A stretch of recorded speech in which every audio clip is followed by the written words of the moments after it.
Salut, à l'occasion de la sortie du nouveau film avec Eric et Ramsey, La Tour de Contrôle Infernal, qui est une merde, bah oui, je l'ai vu entre-temps, j'ai été déçu, mais grave. Voilà, Eiffel et Dalton un petit peu sur ce film.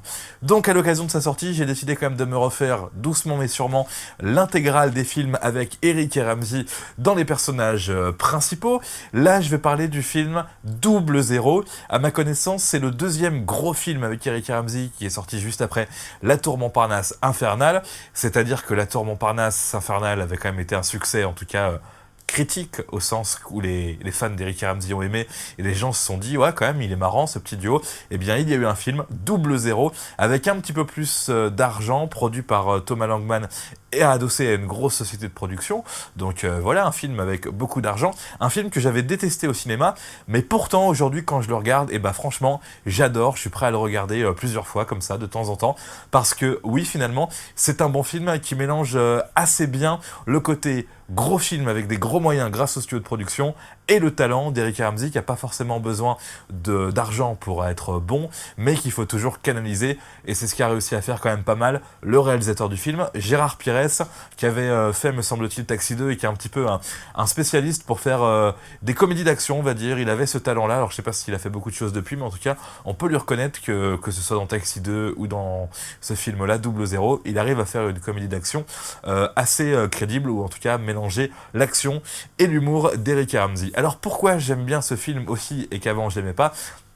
Il y a un truc extrêmement simple, c'est que finalement, entre-temps, j'ai regardé, c'est dur à dire, tous les James Bond, et finalement, le talent qu'il y a aussi dans Double Zéro, c'est que c'est une parodie de James Bond. Alors ça, c'est pas très original, mais finalement, c'est un petit peu original, car c'est une parodie de James Bond avec deux agents, ce qui permet d'avoir un petit peu d'avance sur Johnny English ou Austin Power, même s'il y a des petites références à ces films-là aussi dans Double Zéro. Donc il y a ce talent-là de parodier James Bond de manière un peu originale, et surtout, il y a des putains de bons clin d'œil à presque tous les James Bond qui étaient sortis avant Double Zéro. Donc ça fait plaisir aussi aux puristes. Alors si on aime James Bond et qu'on aime un petit peu l'humour d'Eric Ramsey, franchement, on est plutôt servi. Donc le film commence avec un beau générique et puis une grosse scène d'action où on fait exploser un truc. Voilà, on a déjà claqué 5 millions d'euros pour faire ça. En tout cas, ça donne un beau générique. Ensuite, on va se retrouver à ce qu'on appelle la DGSE, la Direction Générale des Services Extérieurs, je crois, les services secrets français. Donc tous les acteurs qui font la DGSE sont plutôt nuls, faut le dire. Voilà, ils essayent d'être un peu drôles, d'être un peu décalés. Franchement, ça le fait pas. Enfin, on va voir Eric et Ramsey apparaître. Et là, ce que j'aime pas chez eux dans les derniers films, leur humour un peu improvisé, franchement, va marcher, en tout cas pour moi. Ça se résume par le fait que, selon moi toujours, ils se renouvellent un petit peu dans leurs impros. Moi j'aime bien dans ce film quand Eric fait la petite phase je pète un câble. Voilà, c'est quelque chose qui n'existait pas dans La Tour Montparnasse Infernale et qu'ils ont réinventé pour Double Zéro. Par exemple, je vais vous citer les Dalton, enfin je vais comparer au Dalton, qui est l'un de leurs plus nuls films, c'est sûr, où ils reprennent le délire de l'accent chinois, déjà vu dans La Tour Montparnasse Infernale, comme si c'était une valeur sûre, alors qu'au final, ça nous est marré dans La Tour, mais après, on n'avait plus envie de voir ça. Donc là, dans Double Zéro, leurs petites impros un petit peu débiles, elles ont été un petit peu réinventées, et franchement, c'est presque frais, c'est presque bien. On a toujours cette structure très Eric et Ramseyenne, où Eric est le dominé et Ramsey le dominant. Il va y avoir plein de vannes par rapport à ça. Bon, voilà. Le scénario du film, c'est à peu près le même scénario que toutes les parodies de James Bond. Ce sont des losers qui vont se faire embaucher par les services sociaux, spéciaux plutôt. Ils auraient pu aussi par les services sociaux, mais là, c'est bien les services spéciaux qui vont les engager.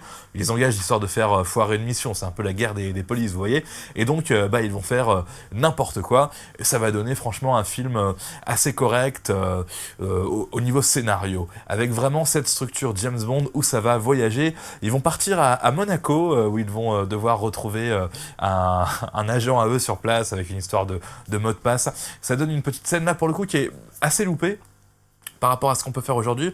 Une scène fusillade, danse, avec de la musique, mais même en louant une villa, ça manque de figurants, il n'y a personne. Donc voilà, là pour le coup, c'est pas extrêmement réussi, mais faut se dire que le film a quelques années. Donc il va se passer des choses là-bas à Monaco, il me semble que c'est ça, qui vont être pas très intéressantes et qui vont partir dans des petits rebondissements, dans des petits clichés classiques de James Bond. Je me souviens qu'ils vont faire une petite course en Lamborghini, mais sur 200 mètres, pour aller jusqu'à un hélicoptère. Ça c'est drôle, ça m'a fait rire. Et puis, ils prennent l'hélicoptère pour aller sur le yacht du méchant. Ça, c'est très respectueux de James Bond, c'est-à-dire qu'il se jette toujours dans la gueule du loup. Et, et voilà, c'est ce qu'on peut voir aussi dans la James Bond. Donc ça fait toujours marrer. Il y a de la petite baston sur le yacht, il y a un petit jeu aussi.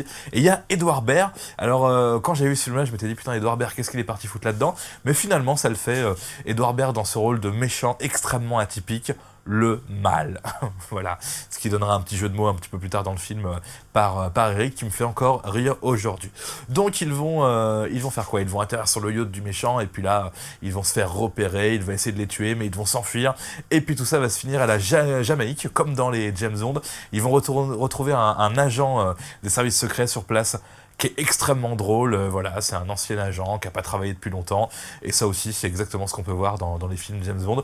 Donc on va voyager avec vraiment de belles images aussi à la Jamaïque. Toutes les images du film sont belles, à part quand on est dans les locaux de la DGSE, même s'il y a des beaux décors, c'est pas extrêmement bien, mais par contre franchement il y a il y a un vrai travail au niveau photographie sur toutes les scènes du film, et ça c'est intéressant. Je pense que c'est dû à l'argent qui a été mis dans le film, et à Gérard Pires, le réalisateur. Il faudrait sûrement citer aussi le directeur photo, mais je sais pas qui c'est. Je regarderai un petit peu plus tard. Et tout ça va se finir donc avec Eric et Ramsey, qui vont devoir trouver le repère secret du méchant planqué sur une île qui bouge. Donc voilà, ça va se finir pareil. Hein. Ils se jettent dans la gueule du loup du méchant. Ils se font accueillir dans leur petite chambre, et après il va y avoir une fin assez improbable. Il y a une réplique qui me fait rire toujours aujourd'hui dans ce film.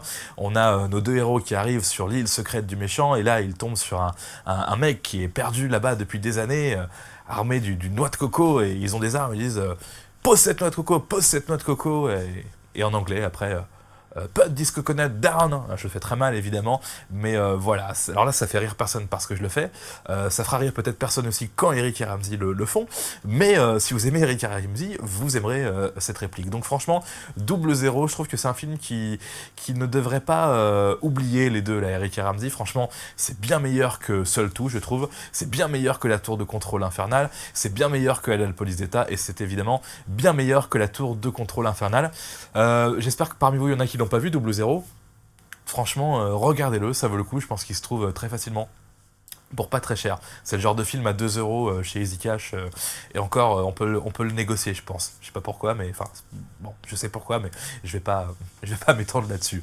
00, bon petit film d'Eric et Ramsey. Je le mets en numéro 2 après La Tour Montparnasse Infernale. Le premier épisode, bien sûr, hein, le deuxième épisode, on l'oublie complètement.